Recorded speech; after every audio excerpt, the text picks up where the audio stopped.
এই চন্দ্রগ্রহণ এবং পূর্ণিমা আপনাকে কি দিয়ে গেল? আমি প্রত্যেক ফুলমুন এবং নিউমুনেই বলে থাকি আপনাদের মন মেজাজ, আপনাদের ইমোশন সমস্ত কিছুর উপর প্রভাব পড়বে। এবং ফুলমুনে সবথেকে মজার কথা যেটা, আমাদের শরীর মন সমস্ত কিছুর উপরেই প্রভাব পড়ে। এবারের ফুলমুন ছিল পাইসেসে, যেটা একটা জলরাশি, এবং কিছুদিন আগেই আমরা পেয়েছি 9/9 পোর্টালকে।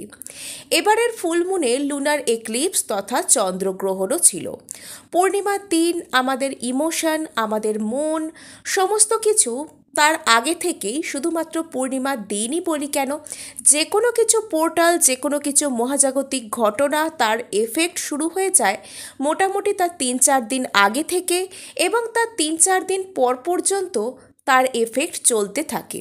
এরকম সময়গুলোতে অনেকেই নোটিস করে থাকবেন যেন তাদের শরীরে এবং মনে একটা আলাদাই রকমের চোখে পড়ার মতন পরিবর্তন লক্ষ্য করা যায়। কারুর কারুর কিচ্ছু ভালো লাগে না, কোনো কিছুই হয়নি, অকারণ মুডের মধ্যে আপস অ্যান্ড ডাউনস চলতে থাকে। কারো বা মনে হয় শরীর যেন ভারী হয়ে আছে, যেন মাথার ওপর কিছু চাপিয়ে দেওয়া হয়েছে, কোনো কিছুই ভালো লাগছে না, একটা অবসাদগ্রস্ততা তাদেরকে ঘিরে ধরে। তার কারণে এই সমস্ত পূর্ণিমা, অমাবস্যা, ফুলমুন, নিউমুনে আমাদেরকে বিভিন্ন রকম স্পিরিচুয়াল প্র্যাকটিসেসের মধ্যে থাকতে হয়। এবং সেখানে যদি ঘটে লুনার এক্লিপসের মতন একটা অভূতপূর্ব ঘটনা, তাহলে তো এটা আরও বেশি করেই প্রভাব ফেলে যায়। প্রথমত বলে রাখি, এই ফুলমুন অর্থাৎ এই পূর্ণিমা আমাদের অ্যাঙ্গার ইস্যুকে লেট গো করে দেবে অনেক ক্ষেত্রেই।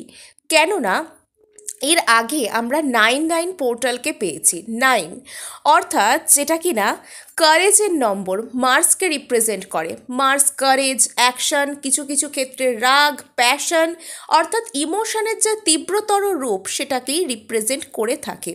এর আগে থাকতে আপনারা দেখতে পাচ্ছিলেন আপনাদের কিছু কিছু ক্ষেত্রে হয়তো অ্যাঙ্গার ইস্যুস বৃদ্ধি পেয়েছে, এবং এই পূর্ণিমার আশেপাশে বা লুনার এক্লিপসের দিনেও হতে পারে, বা তার আগে পরে করে আপনারা বুঝতে পারছেন যে আপনাদের মধ্যে অ্যাঙ্গার ইস্যু একটা বড় ধরনের চ্যালেঞ্জ হয়ে উঠেছে, এবং এটাকে আপনাদেরকে অতিক্রম করতে হবে। অনেকেই এই সময়টা নিজের অ্যাঙ্গার ইস্যুসের উপর কাজ করতে চাইবেন। আমি আপনাদেরকে পরামর্শ দেবো, যাদের এই হঠাৎ হঠাৎ রেগে যাওয়া, রেগে গিয়ে কোনো অদ্ভুত রিয়্যাক্ট করে ফেলা এবং নিজের কাছের মানুষদেরকে কষ্ট দিয়ে ফেলার পর নিজেকেই অপরাধী বলে মনে হচ্ছে, তারা একটু হলেও নিজের উপর কাজ করার চেষ্টা করবেন। এবং আমি আপনাদেরকে পরামর্শ দেবো, নিজের প্রতি, নিজের ফ্রাস্ট্রেশনের প্রতি, রাগ তো মানুষ এমনি এমনি করে না। যার ভেতর কোনো রকম কোনো রাগের কারণ, কোনো হতাশা, কোনো দুঃখ, কোনো আশা ভেঙে যাওয়া, এই সমস্ত কিছু জমা হয়ে থাকে, তারাই বেশি করে রাগ করেন। আপনারা নিজের অ্যাঙ্গার ইস্যুসের উপর হো ও পোনোপোনো টেকনিক করতে পারেন। এর মূল কথাগুলি হলো I am sorry, please forgive me, thank you and I love you. এর সাথে অ্যাড করতে পারেন I forgive myself. Next, lunar eclipse যখন পাইসেসে পড়েছে, এই সময় আপনাদের মনের মধ্যে জমে থাকা কোনো রকম কোনো স্ট্যাগড ইমোশন, যেটা অনেক দিন ধরে আপনাদেরকে সামনে এগোতে দিচ্ছিল না, এই সময়টা আপনাদের মন থেকে সেটা চলে যেতে পারে। আপনারা কোনো একটা বিষয়ের উপর নিজেদেরকে ফ্রি বলে মনে করতে পারেন। আপনারা আপনাদের মনের মধ্যেই কোনো একটা বিষয়ের উপর মুক্তি পেতে পারেন। অর্থাৎ যে ভাবনা, যে সমস্যা আপনাদেরকে এত দিন ধরে ভীষণভাবে ঘাঁটাচ্ছিল, ভীষণভাবে কষ্ট দিচ্ছিল, ভাবিত করছিল, সেগুলো এবার আস্তে আস্তে চলে যেতে শুরু করবে। নেক্সট, যখন এই ধরনের যে মহাজাগতিক ঘটনা আপনাদের উপর বিভিন্ন রকমের প্রভাব ফেলে, হতে পারে আপনার এই সময়টা মনে হচ্ছে কোনো একজন নির্দিষ্ট ব্যক্তি তিনি আপনার জীবন থেকে চলে যান, অথবা যারা এই সময় কোনো রকম কোনো ডিভোর্স কেস, কোনো রকম কোনো ল অ্যান্ড লিটিগেশনস ইস্যুস, পার্টনারের সাথে কোনোভাবে কিছু চলছিল, বা কাউকে আপনারা ব্রেকআপের কথা ভাবছিলেন, বা কোনো টক্সিক সম্পর্ক থেকে আপনারা বেরিয়ে আসার কথা ভাবছিলেন, এই সময় আপনারা নিজেদের মধ্যে একটা ক্ল্যারিটি পেয়ে যাবেন। আপনাদের মনে হবে আপনাদের ঠিক কী করা উচিত। আপনাদের এই সম্পর্কে টিকে থাকা দরকার, না এই সম্পর্ক ছেড়ে বেরিয়ে আসা উচিত, অন্তত নিজের ভালোটুকুর জন্য। আপনারা এই বিষয়ে কিছু বুঝতে পারবেন।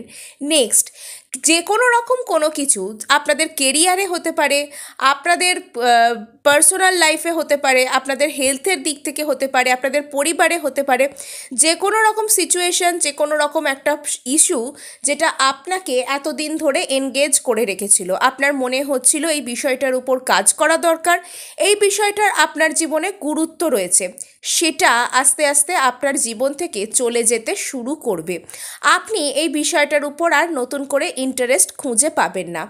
নেক্সট, কোনো একজন ব্যক্তি যার কথা এতদিন আপনিই ভেবে ভেবে সারা হচ্ছিলেন, সেই ব্যক্তি আপনার কথা ভাবতে শুরু করেছে বিগত কয়েকদিন হলো, যার কারণে আপনি সেই ব্যক্তির উপর বিভিন্ন রকম বিরক্তি উদ্রেককারী সাইন নিজের মনের মধ্যে পাচ্ছেন। অর্থাৎ ওদিক থেকে তো ওর এনার্জি আপনাকে গ্রিপে আনার চেষ্টা করছে, আর আপনি এদিকে তার সম্পর্কে বিভিন্ন রকমের এমন সাইন পাচ্ছেন যাতে করে কিনা আপনার মনে হয় এই ব্যক্তিকে আপনার লাইফে বেশিক্ষণ রাখা উচিত নয়, বা আপনার জন্য এটা ভালো হবে না, আপনার তাকে খুব একটা ভালো বলে মনে হচ্ছে না, আপনি তার থেকে সাবধান হতে শুরু করেছেন। নেক্সট, আপনার মনে হতে পারে যে এবার আপনার কেরিয়ার বলুন বা আপনার লাইফের যে কোনো চরম গ্রোথের উপর কাজ করার দরকার। যারা টুইন ফ্লেম রয়েছেন, এক্ষেত্রে আমি টুইন ফ্লেম জার্নিটাকে 3 ভাগে ভেঙে নেব। যারা সবেমাত্র জানতে পেরেছেন তারা টুইন ফ্লেম জার্নিতে রয়েছেন এবং নিজের উপর কাজ করার চেষ্টা করেছেন, এবং নেক্সট যারা একটু এগিয়েছেন এই জার্নিতে, যারা নিজের উপর অনেকটাই কাজ করেছেন এবং আপনাদের মনে হচ্ছে যে আপনারা ডিএফ আস্তে আস্তে একটু স্টেবল পর্যায়ে আসছেন। আর নেক্সট, যারা এই জার্নির একা থাকার যে জার্নিটা, অর্থাৎ একা আপনারা অনেকটা পথ পার করে এসছেন, এরপরে আপনারা একসাথে বাকি পথটা চলবেন, একদম মুখোমুখি এসে গেছে রিইউনিয়ন, পার্মানেন্ট রিইউনিয়ন একদম মুখোমুখি এসে গেছে।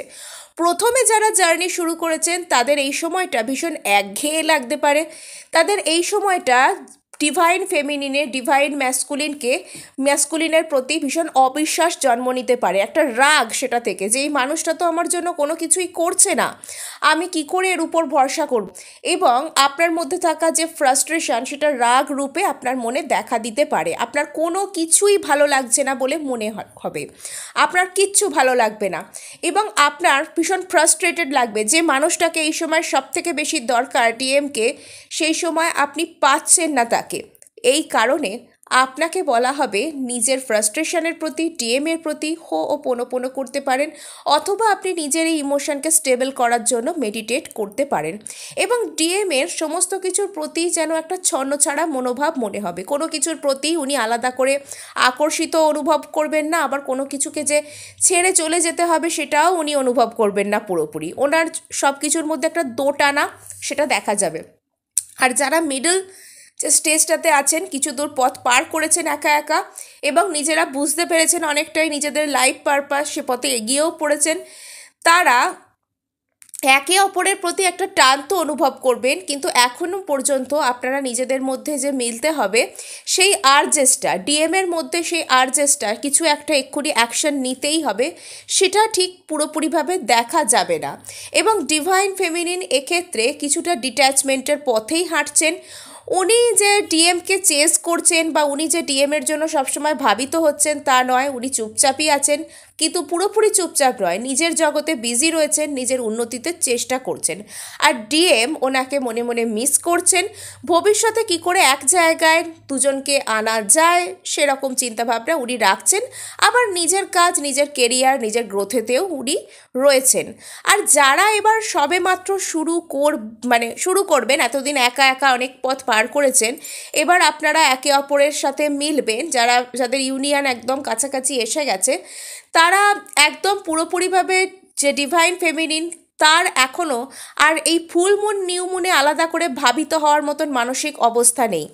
উনি অনেকটাই স্টেবল হয়ে গেছেন মানসিকভাবে, এবং ফুল মুন নিউ মুনে ওনার হয়তো আগের মতন অত আর মনে পড়ে না ডিএমের কথা, অনেকটাই ডিট্যাচমেন্টের স্টেজে এসে গেছেন এবং অনেকটাই উনি নিজের যে জার্নি সেটাকে একাই উনি টেনে নিয়ে যেতে পারেন, একাই নিজের মধ্যে স্বয়ংসম্পূর্ণ এই বিষয়টাকে উনি বুঝতে পারবেন। হঠাৎ করে কোনো অন্য প্রসঙ্গের মাধ্যমেই এটা ওনার সামনে আসবে যে উনি একাই নিজের লাইফটাকে কমপ্লিট করতে পারেন, উনি একাই নিজেকে নিজেকে ভালো রাখতে পারেন। আর ডিএম তত বেশি, অর্থাৎ ডিভাইন ম্যাসকুলিন তত বেশি কিন্তু নিজের জীবনে ডিভাইন ফেমিনিনকে পাওয়ার জন্য, একসাথে জীবনটাকে সুন্দর করার জন্য সচেষ্ট হতে শুরু করবে। এবং এরপর থেকে অনওয়ার্ডস অনেকের মধ্যেই পার্মানেন্ট রিউনিয়ন হয়েছে এরকম শোনা যাবে। আজকে এটুকুই, দেখা হচ্ছে নেক্সট ভিডিওয়ে। ধন্যবাদ।